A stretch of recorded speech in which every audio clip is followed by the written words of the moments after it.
ఓం శుభంకర్యే నమః. మకర రాశి వారికి మార్చి నెలలో గల గోచార ఫలితాలను తెలియజేస్తున్నాము. శ్రద్ధగా ఆలకించండి. ఈ రాశి వారికి సానుకూలమైనటువంటి ఫలితాలే ఉన్నాయి. ఈ యొక్క మాసములో శని ప్రభావము తొలగటము చేత చాలా విశేషమైనటువంటి ఫలితాలని మీరు పొందడానికి సిద్ధంగా ఉంటారు. యథార్థంగా మకర రాశి జాతకులకి ఏలినాటి శని ప్రభావము మానసికమైనటువంటి క్షోభని చాలా ఇచ్చింది. ఇక్కడ ఏ నిర్ణయాలని కూడా తీసుకోకుండా మిమ్మల్ని అలా పూర్తిగా ఆపేసింది. ఇప్పుడు ఈ మార్చి నుంచి విశేషమైనటువంటి వేగవంతంగా మీ జీవితంలో మార్పులని మీరు చూడబోతారు. అలాగే వ్యాపారస్తులు కొత్త కొత్త ఒప్పందాలతో వ్యాపారాన్ని చేసుకుంటారు. చిరు వ్యాపారస్తులకి లాభదాయకంగా ఉంటుంది ఈ మాసం. కొత్త వ్యక్తుల పరిచయము కలిసి వస్తుంది. గతాన్ని మర్చిపోవటము కష్టమైనప్పటికీ అది మర్చిపోతేనే రానున్న రోజులు సుఖంగా ఉంటాయి. గతాన్ని ఎప్పుడూ కూడా మనము మర్చిపోవటము అంటే విడిచిపెట్టడం అని అర్థం. మనము ముందుకు వెళ్ళాలి అంటే జరిగిన దాని నుంచి మంచిని నేర్చుకుని ముందుకు వెళుతూ ఉండాలి. దాంట్లో ఉన్నటువంటి చెడుని మనం గ్రహించకూడదు. ఉద్యోగస్తులకి ఉద్యోగం పట్ల శ్రద్ధని పెంచుకోవాల్సినటువంటి అవసరం. అలాగే కూర్చుని సంపాదించేటువంటి కొంతమందికి పరిగెత్తుతూ సంపాదించాల్సినటువంటి అవసరం రానుంది. అంటే ఒకచోట స్థిరముగా వర్క్ ఫ్రమ్ హోమ్ చేసుకునేటువంటి వారు ఆఫీస్కి వెళ్ళాల్సినటువంటి సందర్భాలు గోచరిస్తున్నాయి. అలాగే ఇంతకాలము కూడా ఏ పనిని చేయాలన్నా సరే గత 2-3 సంవత్సరాల నుంచి 1కి 1000 సార్లు ఆలోచించేటువంటి మకర రాశి జాతకులు ఇక 1000 సార్ల నుంచి 1కి ఇంకొకసారి ఆలోచిస్తారేమో. టకటకా చేసుకుంటూ ముందుకు వెళతారు. కుటుంబముతో సత్సంబంధములు బాగుంటాయి. సోదరులతో కానీ సోదరుడితో కానీ మకర రాశి జాతకులకి సంబంధములు మెరుగుపడతాయి. అలాగే ఆర్థికమైనటువంటి వనరులు కూడా అభివృద్ధి ప్రారంభమవుతుంది ఈ మార్చి మాసం నుంచి. కొంతమందికి ఒత్తిడితో కూడుకుని వస్తే చూద్దాములే లేకపోతే జరిగితే చూద్దాములే అని ఏదో కొంత బద్ధకంగా ఉన్నటువంటి వారికి ఏమీ కాదు. గత జనవరి, ఫిబ్రవరి, నవంబర్, డిసెంబర్ ఎలా ఉందో మార్చి కూడా అలాగే ఉంటుంది. ప్రయత్నములు చేసేటువంటి వారికి, మార్పు కోరుకునేటువంటి వారికి ఒక సదవకాశం. ఒంటరితనం నుంచి బయటపడతారు. భార్యాభర్తల మధ్య సయోధ్య కుదిరేటువంటి అవకాశం ఉంటుంది. నూతనముగా వివాహమైనటువంటి వారికి చిన్న చిన్న స్పర్ధలు రావటం సహజమే. ఆ స్పర్ధలని సర్దుకుని సయోధ్యతో ముందుకు వెళతారు. తల్లిదండ్రుల మాట వినద్దు అని నేను అనగాని ప్రతిదానికి కూడా తల్లిదండ్రుల మీద ఆధారపడకూడదు పురుషులు. మనకిష్టమై మనం చేసుకున్నాం, మనకి నచ్చి మనము తల్లిదండ్రులతో వాగ్వాదానికి దిగి చేసుకున్నాం. అలాంటప్పుడు ఆ కష్టాన్ని మనం అనుభవిస్తున్నప్పుడు దాన్ని కష్టము అని అనుకుంటే వదిలేయాలి. ఇష్టము అని అంటే నలుగురు మనతో కలిసేవాళ్ళు కదా. కాబట్టి కష్టానికి ఇష్టానికి ఉన్నటువంటి ఆ యొక్క తేడాన్ని గమనించి కుటుంబంతో మమేకమైతూ జీవనాన్ని గడపటం తెలివైనటువంటి వాడి లక్షణం. ఉన్నదే మనకి కొంత జీవితం. ఈ జీవితంలో ఈ రాగద్వేషాలు, కోపాలు, పట్టింపులు వీటికే మనం సమయాన్ని పెడితే మనం ఎప్పటికీ అభివృద్ధి చెందారు. కొంతకాలం తర్వాత మన అనే వెనక్కి మనం తిరిగి చూస్తే ఎవరు ఉండరు.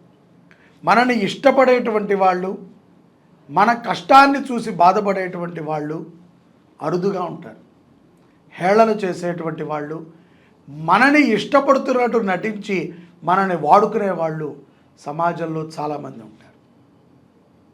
కాబట్టి వ్యక్తి ఎలాంటి వాడు అనేటువంటి దాన్ని మనం పరిగణలోకి తీసుకుని మన జీవితాలని ముందుకు తీసుకువెళ్ళాలి. ముఖ్యంగా ఈ యొక్క మార్చి నెలలో మకర రాశి జాతకులు ఎటువంటి సమస్య వచ్చినప్పటికీ ఒక్క క్షణము ఆలోచించి ఆవేశపూరితముగా కాకుండా ప్రశాంతంగా సమాధానం చెప్పండి. ముఖములో ఎప్పుడూ కూడా చిరునవ్వు ఉండాలి, దుఃఖం ఉండకూడదు. ఎందుకంటే మనం బాధపడాలి? ఏది ఉన్నా ఏది లేకపోయినా ఆనందానికి మించి మరొకటి ఉండదు. ఆనందంగా ఉండొచ్చు. తల్లి ఉంటారు, తండ్రి ఉంటారు, భర్త ఉంటారు, పిల్లలు ఉంటారు, అందరూ ఉంటారు. కానీ మనోధైర్యాన్ని కోల్పోకూడదు. ధైర్యంగా మనము చేసేటువంటి ప్రతి ప్రయత్నము కూడా మకర రాశి జాతకులకి విజయాన్ని ఇస్తుంది. ఈ మాసములో ఒక హెచ్చరిక, ఆవేశపూరితమైనటువంటి నిర్ణయాలని నిరాకరించండి. మీరు చాలా ఆవేశంగా కొన్ని నిర్ణయాలను తీసుకుంటూ ఉంటారు. ఈ నెలలో ఇలా చేసేస్తాను, అయిపోతుందని ఆలోచనతో తీసుకోండి. అన్నంత సులభం కాదు చేయటం, దాని వెనకాల చాలా కష్టం ఉంటుంది. ఆదాయం పెరిగే అవకాశాలు ఉంటాయి. పట్టుదలతో ఉద్యోగాన్ని చేయండి, సకాలంలో భోజనం చేయండి, ఆరోగ్యం పట్ల శ్రద్ధని పెట్టుకోండి. స్త్రీలు ముఖ్యంగా వ్యాయామాన్ని బాగా చేయండి. అలాగే భార్యాభర్తల మధ్య ఉన్నటువంటి సయోధ్య ఏదైతే స్థిరముగా ఉండాలో ఓపెన్గా మాట్లాడేయటమే. బాబు నేను ఉండాలి అనుకుంటే ఇలా ఉండు, ఎందుకంటే నువ్వు సంపాదిస్తున్నావు, ఆయన సంపాదిస్తే లేదు. నువ్వు హౌస్ వైఫ్ అయితే కనుక మీ భర్తతోనే ఉండాలి, ఆయన చెప్పినట్టుగానే ఉండాలి, నీకు నచ్చిన విధంగానే ఆయన కూడా ఉండాలి. అంతే తప్ప ఎడమొహం పెడమొహంగా ఉంటూ దుఃఖితంగా జీవనాన్ని గడపకూడదు. ఆహారం పట్ల శ్రద్ధను పెట్టండి, శాకాహారులుగా మారండి. రోజు మాంసం తింటే తప్ప నిద్ర రాదండి అని అనకుండా శాకాహారుల్లాగా మారండి. అలాగే పెరుగు దానం చేయండి. పెరుగు దానం చేయటము చాలా విశేషమైనటువంటి ఫలితాలని మకర రాశి జాతకులకి ఇస్తుంది. అలాగే మీరు కొన్ని స్వయంకృత అపరాధాలు ఉంటాయి. ఆ స్వయంకృత అపరాధాలని సరిదిద్దుకోండి. అవేంట్రా అంటే, సంబంధం లేకుండా వ్యక్తుల మీద కోపం, మనకు ఎందుకులే అని మనము లేజీనెస్గా ఉండటం, ఎదుట వాడికి ఉచిత సలహాలు ఇవ్వటం, ఇవన్నీ కట్టుపెట్టండి. శక్తిని పుంజుకుని ముందుకు వెళ్ళండి. పౌర్ణమి తర్వాత కొత్త ఉద్యోగ అవకాశాలు మరింత మెరుగుపడతాయి. పోటీ పరీక్షల యందు విద్యార్థులు ఉత్తీర్ణతని పొందుతారు. శ్రద్ధని పెట్టి చదువుకోవాలి. శ్రద్ధ అంటే కనుక బుద్ధి, ఆ యొక్క బుద్ధిని పెట్టి చదివితేనే ఉత్తమమైనటువంటి స్థితిలోకి వెళ్తారు. కుటుంబ సభ్యులతో సంబంధాలని మెరుగుపరుచుకోండి. కుటుంబ సభ్యుల్లో శత్రువుతోనైనా అప్పుడప్పుడు మాట్లాడుతూ ఉండాలి. తెలియాలి కదా శత్రువుకి కూడా మనం ఆనందంగా ఉన్నామని. మనం మాట్లాడకపోతే మనం బాధగానే ఉన్నాం అనుకుంటాడు. కాబట్టి శత్రువుకి కూడా తెలుస్తూ ఉండాలి మన మాటల ద్వారా మనం చాలా బాగున్నామని. పిల్లల చదువు పట్ల ఒక మంచి శుభవార్తని మకర రాశి జాతకులు తల్లిదండ్రులు వింటారు. కాల ప్రమాణములో కొన్ని జరగాల్సినవి జరుగుతాయి. వాటి గురించి ఎక్కువగా చింతించవద్దు. దీర్ఘకాలికంగా ఉన్నటువంటి కొన్ని సమస్యలకి పౌర్ణమి తర్వాత పూర్తిగా చెక్కు పెడతారు. మాసాంతములో కుటుంబ సభ్యుల యొక్క సలహాల వల్ల మీకు మంచి ప్రయోజనము కలుగుతుంది.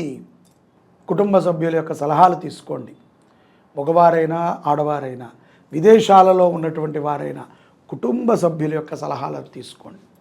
ఏముందండి, ఇప్పుడు ధైర్యం లేకుండా మనము ప్రయాణం చేయటం మంచిది కాదు. ధైర్యవంతులతో ప్రయాణం చేయటం ఉత్తమం. తద్వారా రాత్రి ప్రయాణమైనా పగటి ప్రయాణమైనా బాగుంటుంది. ధైర్యం లేని వాడితో మనం చేపట్టుకుని నడుస్తూ ఉంటే వాడు ఎప్పుడు వదిలేస్తాడో తెలియదు, వాడు ఎప్పుడు భయపడతాడో తెలియదు. ఆడెప్పుడు భయపడతాడా అని మనము రోజూ భయపడుతూ ఉండాలి. ధైర్యముగా ఉండటం నేర్చుకోండి. ఎక్కడా కూడా ఏడవాల్సింది బాధ లేదు. ఎవరికైనా ఇదే జరుగుతుంది. ఒక్కొక్కళ్ళ కథ ఒక్కొక్క రకంగా ఉంటుంది. మన కథ అద్భుతంగా ఉందనుకోవాలి, మనం ముందుకు వెళుతూ ఉండాలి. ఈ యొక్క మనోధైర్యాన్ని పెంచేటువంటి ప్రయత్నాలు చేయండి. పాలు, పెరుగు, తేనె, నెయ్యి, పంచదార ఇటువంటి వాటిని మీకు తెలిసినటువంటి దేవాలయాల్లో దానం ఇవ్వండి. స్వయం పాకం దానం ఇవ్వండి. భోజన పదార్థాలు దానం ఇవ్వండి. ముఖ్యంగా ఆవుకి కొంత కాయగూరలని పెట్టించండి మీ శక్తి ఉంటే. మీరు దత్తత తీసుకుని పోషిస్తే మరీ మంచిది. లేని పక్షాన కాయగూరలను తినిపించండి. ఏదో రోడ్డు మీద పేపర్లు తిని పొట్లాలు తిని బతుకుతున్నాయి ఆవులు ఊళ్ళకి వెళ్ళినప్పుడల్లా. మహానగరాల్లో గోశాలలో ఉంటాయి కానీ అవన్నీ వ్యాపారం. శుభంకరి సేవా సమితి వ్యాపారం చేయదు. అలాంటి అవసరము సేవా సమితికి లేనే లేదు. వృద్ధ గోవులు, ముసలి గోవులని మేము పోషిస్తూ ఉంటాం. దత్తత తీసుకుని పోషించండి, మంచి జరుగుతుంది. కుటుంబ అభివృద్ధి తప్పనిసరిగా జరుగుతుంది. కుటుంబంలో ఉండేటువంటి కలహాలు పోతాయి. మంచి మనసుతో ఆహ్లాదంగా ఉంటారు. వైద్యుడి దగ్గరికి వెళ్ళి 10,000 కట్టే బదులు ఒక గోవుని దత్తత తీసుకుని పోషించండి. ఎంత ఖర్చు సేవ్ చేసుకుంటారో మీకే అర్థమవుతుంది. జై శుభంకరి. సర్వే జనాః సుఖినో భవంతు.